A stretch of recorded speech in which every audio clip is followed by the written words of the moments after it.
Happy Friday, everyone. At least I got the day right today.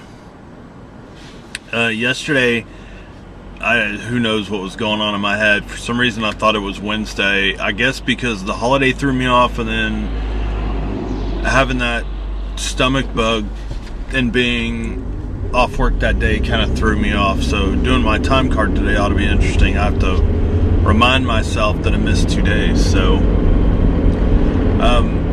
I'm still filming with the flip right now. I actually like this flip cam, and I've got a black rubber case on it now, which keeps some of that solar glare that comes through off of it. Plus, I mean, it's overcast today, so.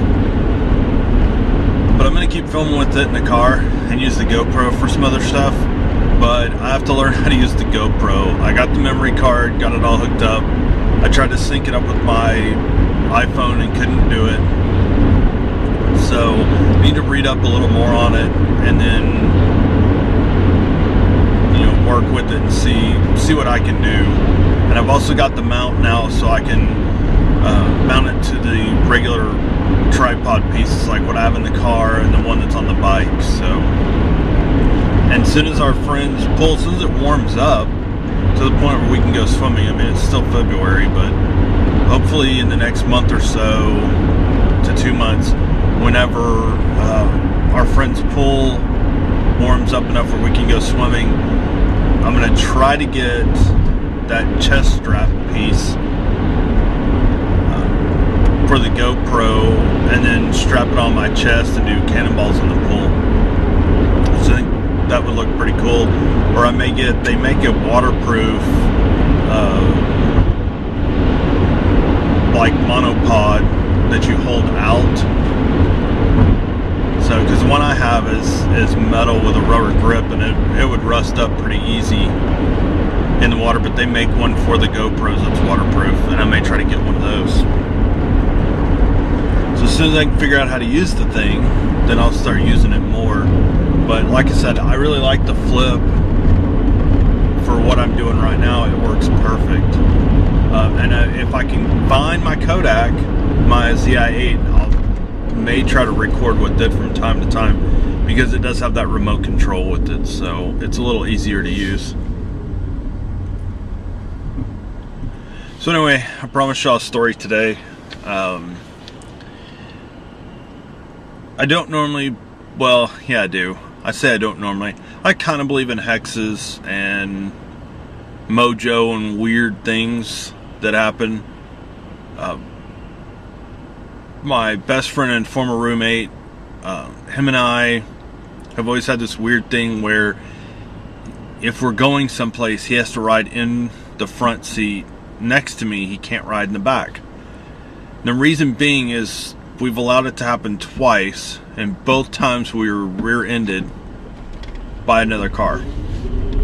I don't know why it happens. It's unexplainable. So the first time it happened, it was really before I got into drinking beer. I know I was 21. Yeah, I was already 21. I'm trying to think here. I was already 21.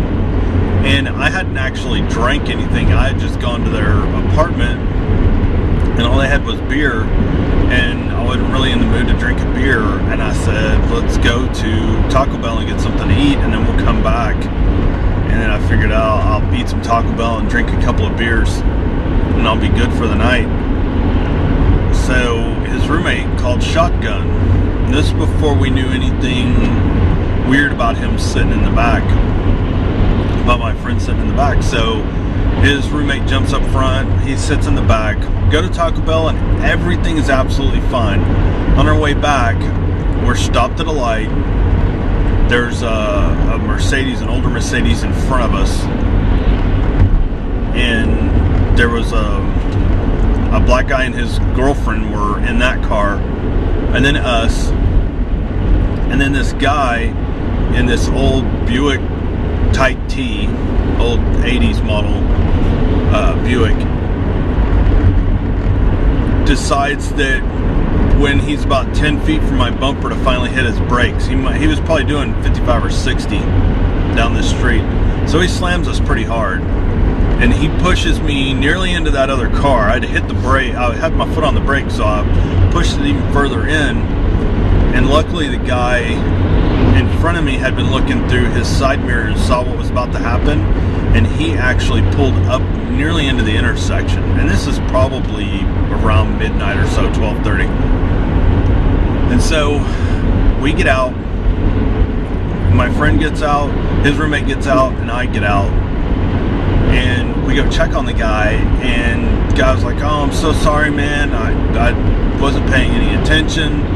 He goes, "Let me grab my license." And I said, "An insurance card." And I said, "Okay, I'll go grab mine." I went to go grab mine. He backs up and takes off. At the time, I was driving this really crappy car, which we ended up nearly suing the car dealership over selling me because the thing wouldn't even pass inspection. And I don't know if that, I'm pretty sure that's still a law. I'd have to double check it. But at the time, we had called the Attorney General's office for the state of Texas, and they were like, they can't sell you, a car dealer cannot sell you a vehicle that would not pass inspection. The only way they can is if you signed off saying that it was completely as is and that you knew that it would not pass inspection. Well, we signed an as is saying there was no warranty, and that was it. And needless to say, we ended up getting that all straightened out later on. Well, this guy takes off.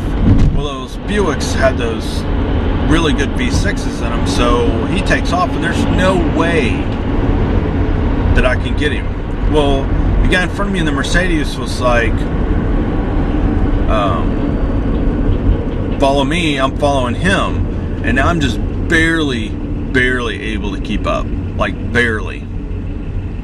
And so we end up chasing him through town. Well, he ends up back in my neighborhood where I live and where me and my best friend work at the pizza place.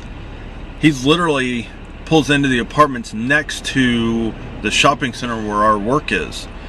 And so we hop out, and he's running up to an apartment, and he's banging on the door trying to get these people to let him in. He knows what's about to happen. He's about to get the shit beat out of him.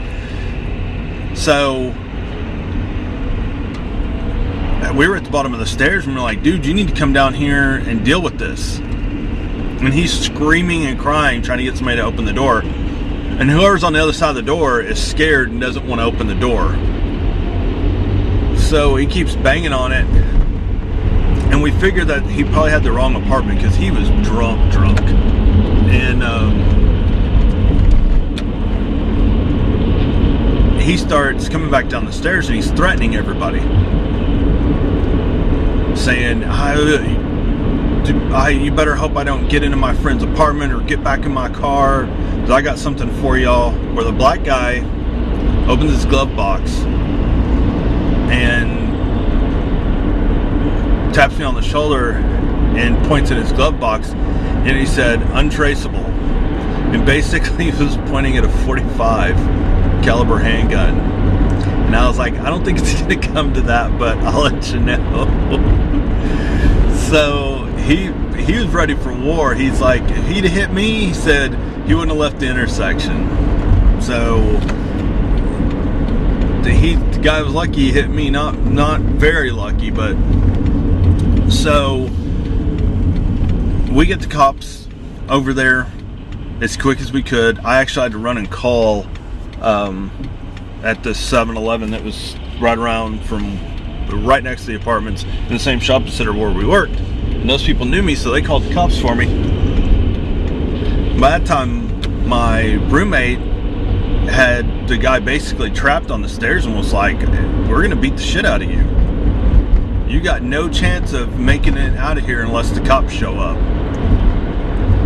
So the cops show up, ask us what's going on. Everybody tells their story, and they instantly handcuffed him because he was so drunk. And they kind of already knew. And back then, even though I cannot remember what year this happened, back then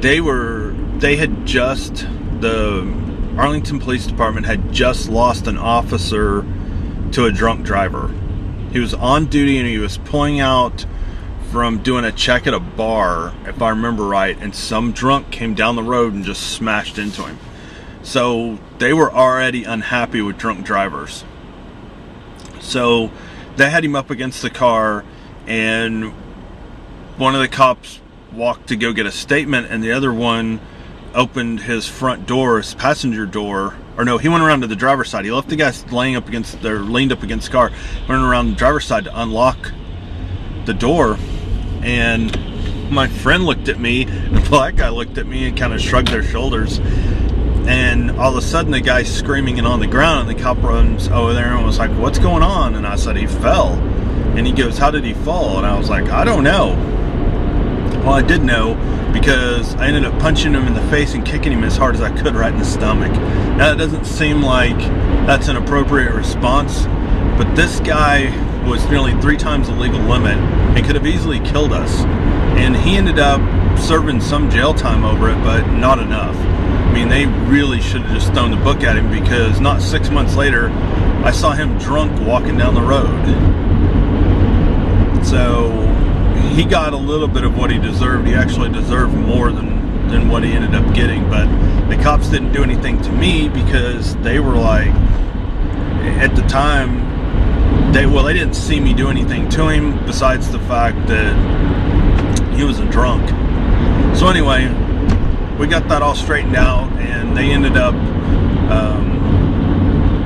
if I remember right, the state ended up having to pay, or there was some fund that I applied towards, because my insurance was liability only, and they ended up, if I remember right, they ended up sending me money to fix the car or whatever. So anyway, we vowed not to let my friend sit in the back seat anymore. You know, just thinking more jokingly than anything else. So fast forward years and years and years later, my cousin had just come back from Germany from the military. And so we were actually going from our apartment in Dallas back to Fort Worth, where he was staying. We were taking him home. We decided to go through Arlington and take him to this burger place that me and my best friend went to all the time, and we really liked. So we had pulled off the highway, and we were in the far right hand lane, and we were going where we had a right turn. You could turn on red. So we're waiting on the guy in front of us. Well, I look in the rearview mirror, and this person's driving erratically, and then wham, hit us. And I hadn't thought about it, but I let my cousin sit up front, and my friend was sitting in the back seat. So at this point, we know I hadn't been in any other accidents between that. The only accidents I've ever had were those two where he was in the car in the back seat, and then one time when it was icy and I slid into a curb and then somebody slid into me, but it didn't cause enough damage to even do anything, mostly just damaged my tires. But anyway, this lady hit us hard enough to like crunch the back end of my car, and she still had her foot on the gas. So I'm holding on the brake, and they're jumping out, and they're banging on her window trying to break it, and she's screaming at them. So finally, they get her to put it in park and let her foot off the gas. And at this point, we thought she was drunk, the way she was acting, and I was getting pissed. So I stayed in the car because I knew what was going to happen if I got out. I was so mad. So the cops show up, and an ambulance shows up, and we tell them all what's going on, and they get the lady out, and she's like, "I don't have car insurance, and I don't, here's my," she gave her information to the cops, and they were like, "Well, that's all we can give you because she doesn't have car insurance." And I said, "Okay, I'll get my insurance agent to deal with it." She had a really great insurance agent, or I had his cell phone number, so I could just call him and say, "Hey, I was in an accident, this is what's going on," and he would take care of it for me. So I call him and let him know what's going on, and he's like, "Okay, I'll look into it."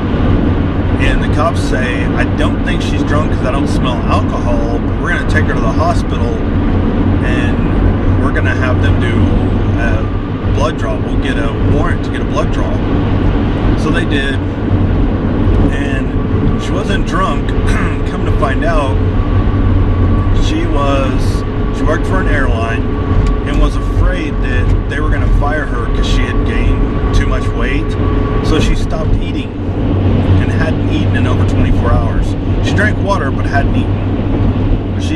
that not eating was going to make her lose weight. So my insurance agent ended up going up to the hospital and talking to her, and she said, no, I don't have any insurance, here's my information, we'll work something out. He was like, oh, okay. Well, he had already known that she had insurance and she was lying about it. So he ended up calling he worked for a big agency, one of the biggest. So he calls their legal team. They send somebody out to talk to her. He said, you don't have to talk to us. We're lawyers for this company. We need to verify whether you have insurance or not. She said, I do not have car insurance at all. And this is after she was given fluids and something to eat and everything. So she can't claim that she was still ill or feeling ill at this point. And so they were like, okay, so they went to the local DA and had charges filed against her for insurance fraud because she was claiming she didn't have insurance when she did. So, long story short, she ended up losing her license. She probably lost her job since she couldn't drive back and forth to work. So, all of that because she thought she was too fat, and instead of exercising, she just stopped eating. So anyway, all of us were pretty much fine from that accident, but from that point forward, we have that rule that he has to sit in the front. And so when the first time that my wife, before we were married, we drove up there so he could meet her. I mean, this is my best friend. I want to make sure that they meet and, they get along and all that. And she's sitting in the front, and I'm like, I'm sorry, you're going to have to sit in the back. And she said, why? And I said, because if he sits in the back, we're going to get in a car accident, and I don't want to take that chance. So she was like, what do you mean? And so we told her both stories, and she was like, well, then have him sit in the front. I don't want to get in an accident. So that's my accident story, and literally those are really the only accidents I've ever been in my vehicles. Other than I had a truck accident last year where somebody backed into me, but my major ones where I've gotten rear-ended were both when he was sitting in the back. So we still believe in the hex or the whatever you want to call it that causes this to happen. So anyway, those are the stories for today. I don't know what I've got going on for tomorrow. I'll probably be working on that my video editing rig. I need to get everything installed on it tomorrow and get everything set up. So I may film a little bit of that in the office tomorrow. And then I don't know what the weather's going to do, and I'm going to try to do another bike vlog. It just depends on what the weather ends up like, because I don't know what it's going to do just yet. If it's going to rain or if it's going to be super windy. Because if it's super windy, you guys won't be able to hear a word I have to say when I'm on the bike. So I may just do one where I film outwards, not film me. Film kind of where I'm riding, and then maybe add some music over it or something. I don't know. We'll see what happens. It just depends on if I can get that editing rig up tomorrow, and if I can get some stuff edited. So looks like I'm actually going to be on time to work today. Woohoo! Thought I was going to be late. And then on Monday, I'm not sure. I don't have a topic to talk about Monday. I guess whatever happens over the weekend, I'll talk about, or I'll come up with another story. Like I said, I've got thousands of stories, so I've always got interesting stories to tell. Anyway, nearly to work, so you guys have a good day. Make sure you give me the thumbs up. Make sure you subscribe. Hit me up on Twitter. Tell your friends to subscribe. I need more subscribers. And if you guys have like a topic you want me to discuss or want to know my opinion on something, just leave it in the comments, and I'll definitely look at it and talk about it, and we'll go from there. So you guys have a great day.